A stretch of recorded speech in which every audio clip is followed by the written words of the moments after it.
Budget 2024లా one of the worst thing and one of the best thing నేను చెప్తా విను. అండ్ ఈ కాన్సెప్ట్ చాలా ఇంపార్టెంట్.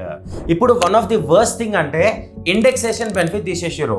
ఇండెక్సేషన్ అంటే ఏంది క్లియర్గా చెప్తా ఎండ్ వరకును. అండ్ ఇది చాలా ఇంపార్టెంట్ కాన్సెప్ట్. ఫర్ ఎగ్జాంపుల్ అనుకుందాం, మా డాడీ 30 years కింద ఒక ల్యాండ్ కొన్నాడు, ఒక 50 lakhs పెట్టి ల్యాండ్ కొన్నాడు. ఇప్పుడు 2024 ఈ బడ్జెట్ తర్వాత ఇప్పుడు ఆ ల్యాండ్ అమ్మనికి పెట్టిండు. ఎంత వలుకుతుంది? ఒక 10 కోట్లు వలుకుతుంది. ఇప్పుడు నా ప్రాఫిట్ ఎంత? 30 ఏళ్ళ కింద 50 లక్షలకి తీసుకొని ఇప్పుడు నేను అది 10 కోట్లు అమ్ముతున్నా. నా ప్రాఫిట్ ఎంత? 9,50 lakhs. దీని మీద మనం గవర్నమెంట్కి ట్యాక్స్ పే చేస్తాము. కానీ గవర్నమెంట్ మనకి ముందు వరకు ఇండెక్సేషన్ బెనిఫిట్ ఇస్తుంది. అంటే గవర్నమెంట్ ఏం చెప్తుందంటే నీ ల్యాండ్ రేటు పెరిగింది కానీ నీ చుట్టుపక్కల ఏవైతే ప్రైజెస్ ఉన్నాయో పప్పులు, ఉప్పులు, కూరగాయలు అన్ని రేట్లు పెరిగినాయి కదా, ఇన్ఫ్లేషన్ పెరిగింది కదా. ఇప్పుడు ఇన్ఫ్లేషన్ అనుకుందాం ఆన్ యావరేజ్గా 6.5% ఉంది. సో నా వాల్యూ ఏదైతే ల్యాండ్ వాల్యూ 50 lakhs ఉందో అది ఎవ్రీ ఇయర్ 6.5% పెరిగింది 30 years వరకు. అంటే కనుక అప్పుడు అనుకుందాం ఎగ్జాంపుల్ కింద నా ల్యాండ్ వాల్యూ అప్రాక్సిమేట్లీ 6 కోట్లు ఉంది. అంటే ఎవ్రీ ఇయర్ ఇన్ఫ్లేషన్ పెరిగినట్టు నా ల్యాండ్ పెరిగినా సరే 30 yearsలో నా ల్యాండ్ వాల్యూ ఒక 6 crores అయింది. ఇప్పుడు నేను ఎంతకు అమ్ముతున్నా? 10 కోట్లకు అమ్ముతున్నా. సో ఇన్ఫ్లేషన్ని మనం కన్సిడర్ చేసి ఆ మనీని తీసేస్తున్నాం. సో 6 crores తీసేస్తున్నాం, 10 crores అమ్ముతున్నా. అంటే ప్రాఫిట్ ఎంత? 4 crores. సో ఈ 4 crores మీద 20% మనం ట్యాక్స్ కడుతుండే, అది ప్రాఫిట్ కాబట్టి. సో ఈ బడ్జెట్ 2024లో గవర్నమెంట్ ఏం చెప్తుందంటే ఈ ఇండెక్సేషన్ బెనిఫిట్ ఉంది కదా, ఈ ఇండెక్సేషన్ బెనిఫిట్ ని కంప్లీట్ గా తీసేస్తా అని అంటున్నారు. అంటే వాళ్ళు చెప్పేది ఏంది? 50 లక్షలకి నువ్వు 30 ఏళ్ళ కింద కొన్నావు, ఇప్పుడు 10 crores అమ్ముతున్నావు కదా. సో 9,50 lakhs మీద నువ్వు ట్యాక్స్ కట్టు, కాకపోతే 20% కాదు 12.5% ట్యాక్స్ కట్టు అంటారు. సో 9 crores వేసుకుందాం. 9 crores ప్రాఫిట్ లా 12.5% అంటే అందాజా 1 crore ఎక్కువ కడతా. అందాజా 1 crore 5 lakhs నేను ట్యాక్స్ కడతా. కానీ అదే నాకు ఇండెక్సేషన్ బెనిఫిట్ ఉందనుకో, నేను 4 crores ట్యాక్స్ కడతా కదా, 20% కడతా. 20% ఆఫ్ 4 crores ఎంత? 80.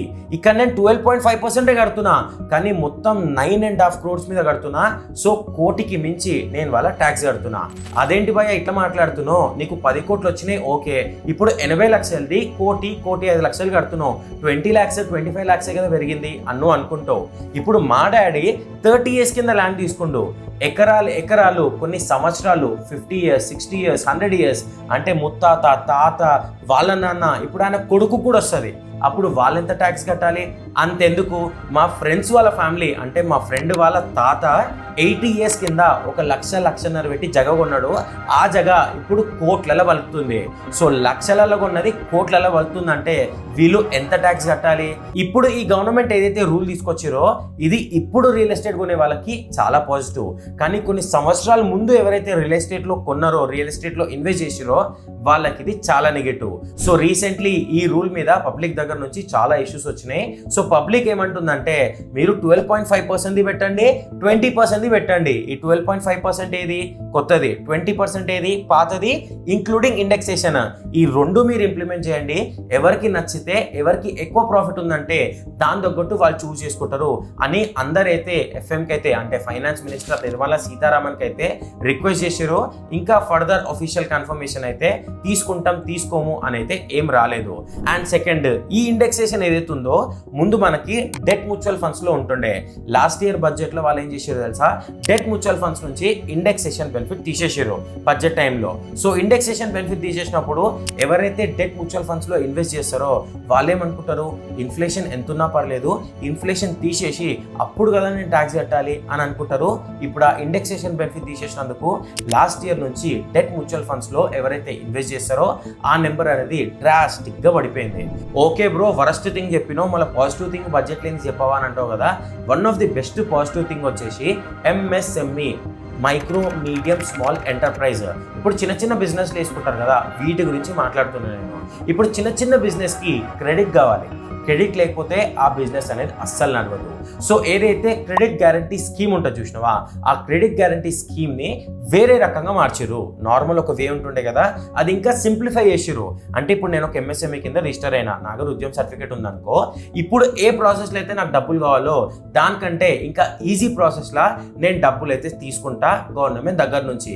ఫర్ ఎగ్జాంపుల్ ముద్రాలోనే చూసుకుందాం. ముద్రాలో 10 lakhs నుంచి సీదా 20 lakhs తీసుకొచ్చారు కదా.